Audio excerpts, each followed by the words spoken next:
हमने 8-10 साल पहले की वो स्थितियां भी देखी हैं जब छोटे से सरकारी काम में भी कई कई महीने लग जाते थे। सरकारी फाइल पर एक टेबल से दूसरे टेबल तक पहुंचते पहुंचते हैं धूल जम जाती थी। लेकिन अब देश में स्थितियां बदल रही हैं, देश की कार्य संस्कृति बदल रही है। साथियों, आज अगर केंद्र सरकार के विभागों में इतनी तत्परता, इतनी एफिशिएंसी आई है, इसके पीछे 7-8 साल की कड़ी मेहनत है, कर्मयोगियों का विराट संकल्प है। वरना आपको याद होगा, पहले सरकारी नौकरी के लिए अगर किसी को अप्लाई करना होता था तो वहीं से अनेक परेशानियां शुरू हो जाती थी। भांति भांति के प्रमाण पत्र मांगे जाते, जो प्रमाण पत्र होते भी थे उनको प्रमाणित करने के लिए आपको नेताओं के घर के बाहर कतार लगा के खड़ा रहना पड़ता था, अफसरों की सिफारिश लेकर के जाना पड़ता था। हमने सरकार के शुरुआती वर्षों में ही इन सभी मुश्किलों से युवाओं को मुक्ति दे दी। सेल्फ एटेस्टेशन, युवा अपने सर्टिफिकेट खुद प्रमाणित करे, ये व्यवस्था की। दूसरा बड़ा कदम हमने केंद्र सरकार की ग्रुप सी और ग्रुप डी इन भर्तियों में इंटरव्यू को खत्म करके उन सारे परंपराओं को उठा लिया। इंटरव्यू की प्रक्रिया को समाप्त करने से भी लाखों नौजवानों को बहुत फायदा हुआ है। साथियों, आज भारत दुनिया की 5वीं बड़ी अर्थव्यवस्था है। 7-8 साल के भीतर हमने 10वें नंबर से 5वें नंबर तक की छलांग लगाई है। ये सही है कि दुनिया के हालात ठीक नहीं है। अनेक बड़ी बड़ी अर्थव्यवस्थाएं संघर्ष कर रही हैं। दुनिया के अनेक देशों में महंगाई हो, बेरोजगारी हो, अनेक समस्याएं अपने चरम पर हैं। 100 साल में आए सबसे बड़े संकट के साइड इफेक्ट्स 100 दिन में चले जाएंगे, ऐसा न हम सोचते हैं, न हिंदुस्तान सोचता है और न ही दुनिया अनुभव करती है। लेकिन इसके बावजूद संकट बड़ा है, विश्वव्यापी है और उसका प्रभाव चारों तरफ हो रहा है, दुष्प्रभाव हो रहा है। लेकिन इसके बावजूद भारत पूरी मजबूती से लगातार नए नए इनिशिएटिव लेकर के, थोड़ा रिस्क लेकर के भी ये प्रयास कर रहा है कि ये जो दुनिया भर में संकट है उसको से हम हमारे देश को कैसे बचा पाए, इसका दुष्प्रभाव हमारे देश पर कम से कम कैसे हो। बड़ा कसौटी काल है, लेकिन आप सबके आशीर्वाद से, आप सबके सहयोग से अब तक तो हम बच पाए हैं। ये इसलिए संभव हो पा रहा है क्योंकि बीते 8 वर्षों में हमने देश की अर्थव्यवस्था की उन कमियों को दूर किया है जो रुकावटें पैदा करती थी। साथियों, इस देश में ऐसा वातावरण बन रहा है जिसमें खेती की, प्राइवेट सेक्टर की, छोटे और लघु उद्योगों की ताकत बढ़े। ये देश में रोजगार देने वाले सबसे बड़े सेक्टर है। आज हमारा सबसे अधिक बल युवाओं के कौशल के विकास पर है। स्किल डेवलपमेंट पर है। प्रधानमंत्री कौशल विकास योजना के तहत देश के उद्योगों की जरूरतों के हिसाब से युवाओं को ट्रेनिंग देने का एक बहुत बड़ा अभियान चल रहा है। इसके तहत अभी तक 1.25 करोड़ से अधिक युवाओं को स्किल इंडिया अभियान की मदद से ट्रेन किया जा चुका है। इसके लिए देश भर में कौशल विकास केंद्र खोले गए हैं।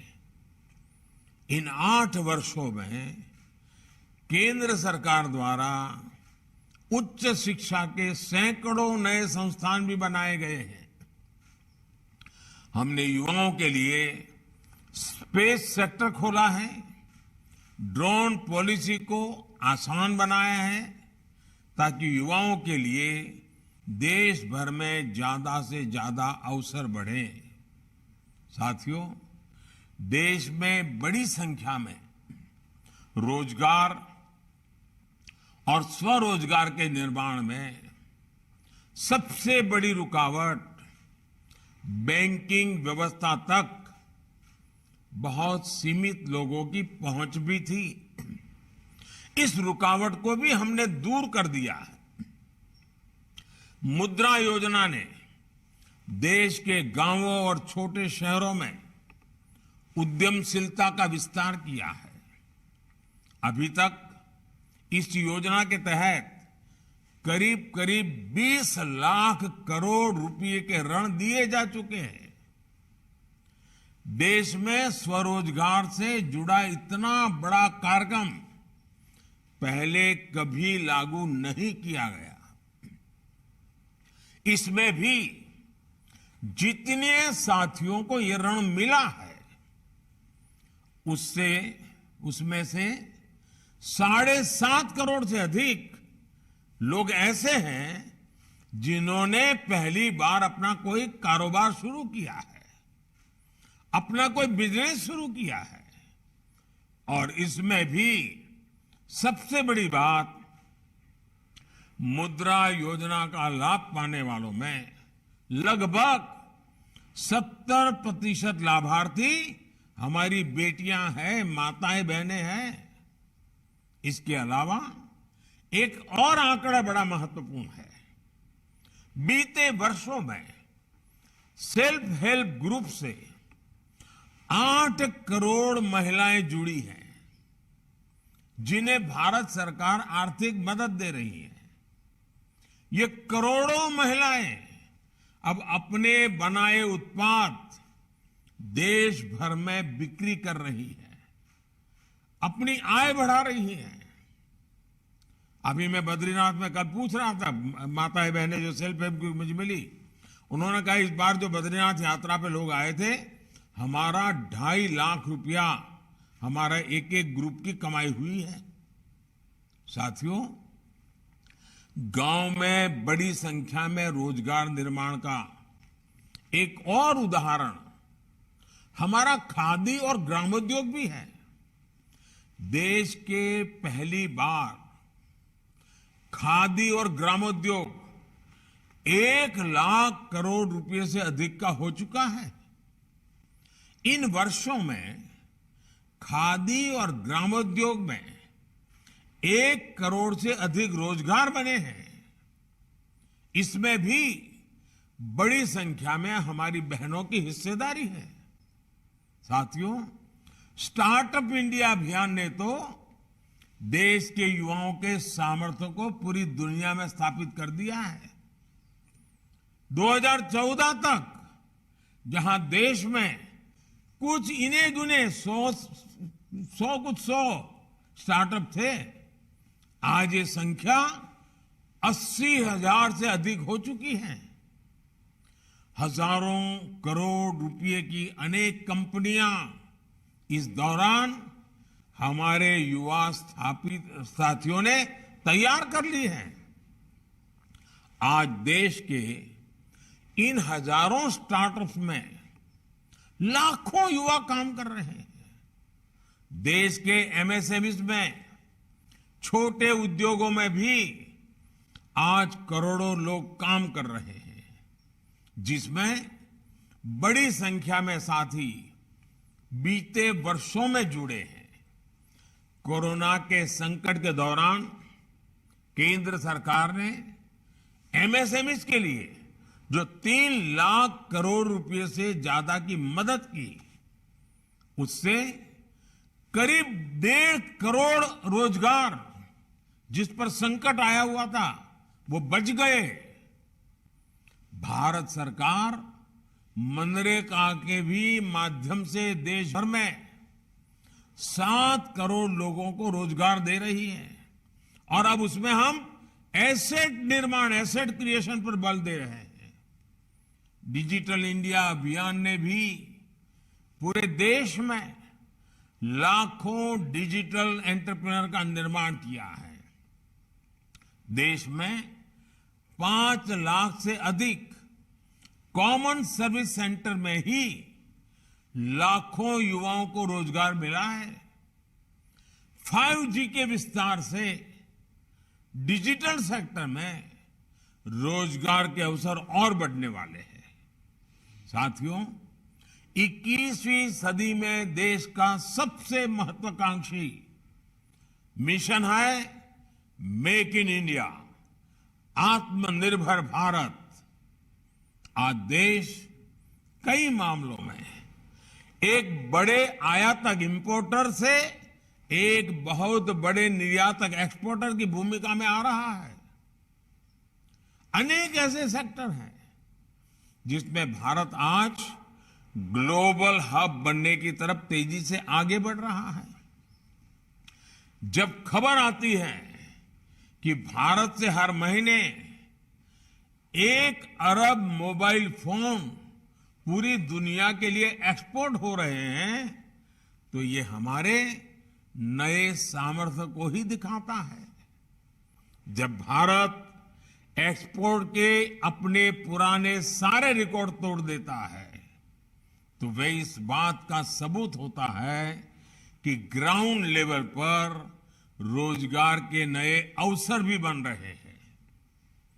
आज गाड़ियों से लेकर मेट्रो कोच, ट्रेन के डिब्बे और डिफेंस के साजो सामान तक अनेक सेक्टर में निर्यात तेजी से बढ़ रहा है। ये तभी हो पा रहा है क्योंकि भारत में फैक्ट्रियां बढ़ रही है। फैक्ट्रियां बढ़ रही है तो उसमें काम करने वालों की संख्या बढ़ रही है। साथियों, मैन्युफैक्चरिंग और टूरिज्म 2 ऐसे सेक्टर हैं जिसमें बहुत बड़ी संख्या में रोजगार मिलते हैं।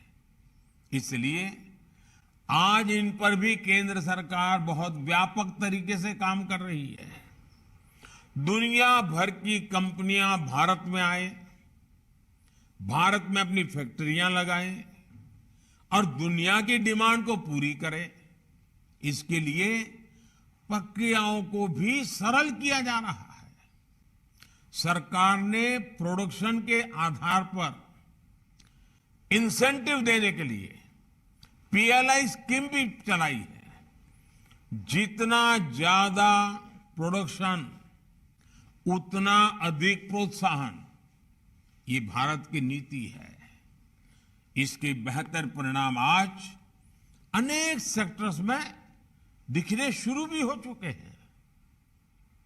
बीते वर्षों में ईपीएफओ का जो डेटा आता रहा है, वो भी बताता है कि रोजगार को लेकर के सरकार की नीतियों से कितना लाभ हुआ है। 2 दिन पहले आए डेटा के मुताबिक इस साल अगस्त के महीने में करीब 17 लाख लोग ईपीएफओ से जुड़े हैं। मैं अगस्त महीने की बात कर रहा हूं। यानी ये देश की फॉर्मल इकोनॉमी का हिस्सा बना है। इससे भी करीब 8 लाख ऐसे हैं जो 18 से 25 साल के उम्र के ग्रुप के हैं। साथियों, इंफ्रास्ट्रक्चर निर्माण से रोजगार निर्माण का भी एक और बड़ा अवसर होता है, एक बहुत बड़ा मजबूत पक्ष होता है। और इस विषय में तो दुनिया भर में सब लोग मान्यता है कि हाँ, ये क्षेत्र है जो रोजगार बहुत बढ़ाता है। बीते 8 वर्षों में देश भर में हजारों किलोमीटर नेशनल हाईवे का निर्माण हुआ है, रेल लाइन के दोहरीकरण का काम हुआ है, रेलवे के गेज परिवर्तन का काम हुआ है, रेलवे में इलेक्ट्रिफिकेशन पर देश भर में काम किया जा रहा है, देश में नए हवाई अड्डे बना रहा है, रेलवे स्टेशनों का आधुनिकीकरण हो रहा है, नए वाटरवेज बन रहे हैं, ऑप्टिकल फाइबर नेटवर्क का पूरे देश में बड़ा अभियान चल रहा है, लाखों वेलनेस सेंटर बन रहे हैं, पीएम आवास योजना के तहत 3 करोड़ से ज्यादा घर भी बनाए गए हैं। और आज शाम को धनतेरस पर जब मध्य प्रदेश के 4.5 लाख भाई बहनों को अपने घरों की चाबी सौंपूंगा, तो मैं इस विषय पर भी आज विस्तार से बोलने वाला हूं। मैं आपसे भी आग्रह करूंगा, आज मेरा शाम का भाषण भी देख लीजिए। साथियों, भारत सरकार इंफ्रास्ट्रक्चर पर 100 लाख करोड़ रुपए से ज्यादा का लक्ष्य लेकर चल रही है।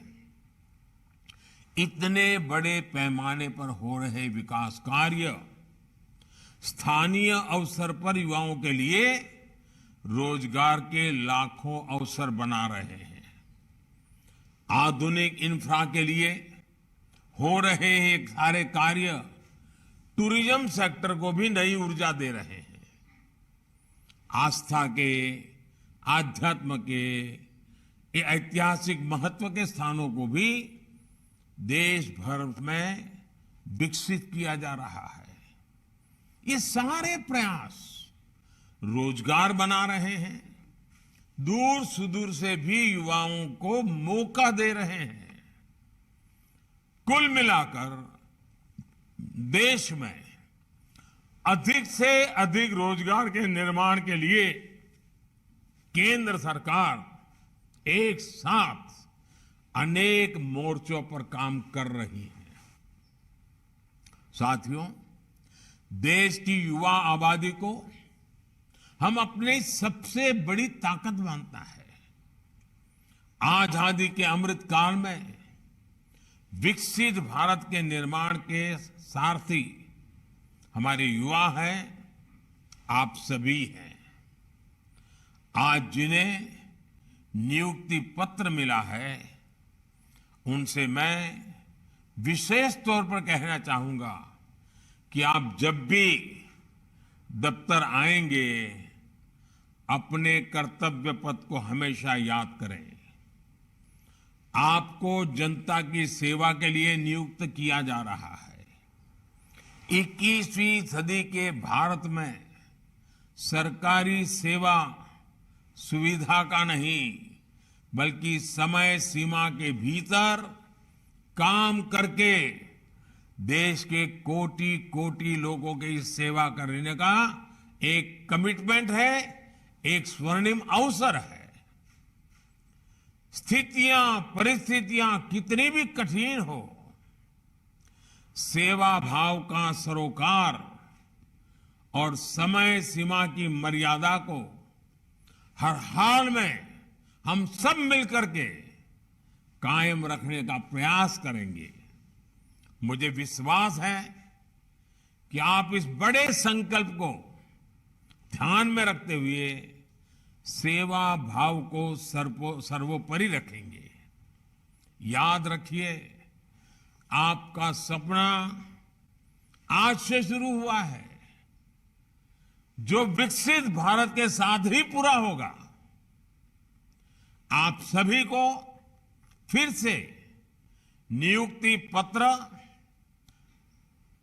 जीवन की एक नई शुरुआत के लिए बहुत बहुत शुभकामनाएं हैं। और मुझे विश्वास है कि आप मेरे अनन्य साथी बन करके, हम सब मिलकर के देश के सामान्य मानवीय की आशा आकांक्षाओं को पूरा करने में कोई कमी नहीं रखेंगे। धनतेरस का पावन पर्व है। हमारे यहां इसका अत्यंत महत्व भी है। दिवाली भी सामने आ रही है। ये अनेक त्योहारों का पल है। उसमें आपके हाथ में ये पत्र होना आपके त्योहारों को अधिक उमंग और उत्साह से भर देंगे। साथ में एक संकल्प से भी जोड़ देंगे, जो संकल्प 100 साल का जब भारत की आजादी का समय होगा, अमृत काल के 25 साल, आपके जीवन के भी 25 साल, महत्वपूर्ण 25 साल, आइए मिलकर के देश को नई ऊंचाइयों पर ले जाए। मेरी बहुत बहुत शुभकामनाएं हैं। बहुत बहुत धन्यवाद।